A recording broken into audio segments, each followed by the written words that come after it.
I'm going to try to convince you of why you should save monthly for your annual bills.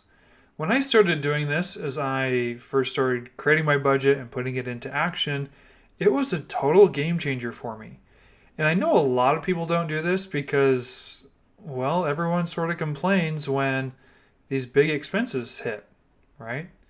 So, what are annual expenses? Well, to give you an idea, some of the ones that I pay would be my car insurance.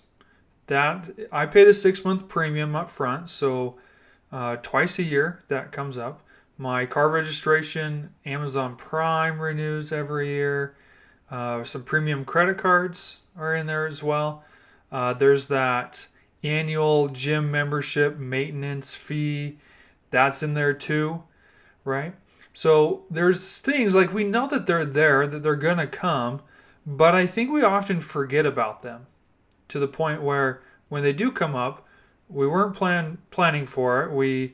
They caught us off guard, and suddenly, stretching from paycheck to paycheck just got a whole big of a stretch. Like it can be stressful, I think, and I've been stressed because of it. So when I was putting together my budget in my spreadsheet, I have a tab for annual bills, and all I did is I listed out what the bill was, when it's due, and how much it is. And that's what I did. And then I had the spreadsheet add it all up and divide it by 12. 12 for the number of months in a year, obviously, right? And it gave me a number, which is about $100. Okay. I've since added to this list some travel to do, so like just money to go traveling throughout the year, and money for Christmas because Christmas happens once a year. So, but just in the beginning, it was like $100 a month. And knowing that, I went to my bank and I set up an automatic transaction that goes from my checking account to my savings account every month. Pretty easy to do, right? And then in Mint, when that transaction shows up, okay, we're going to have a negative number saying we spent money, okay, and I categorize that as a bills and utilities transaction. Why? Because well, the money that I'm saving it for is for that, more or less. Okay, and so say categorizing as a bill and utility, it comes out of my budget for the month. Makes total sense. So what happens when I actually pay for car insurance or car registration and any of those others? Well, so that transaction, when I actually pay for it, it's going to show up in Mint. I'm going to categorize it as a bill and utility, most likely. And then I'm going to go to my bank. I want to make a transfer from savings back into checking and categorize it as bills and utilities. And it will cancel out the transactions of car registration.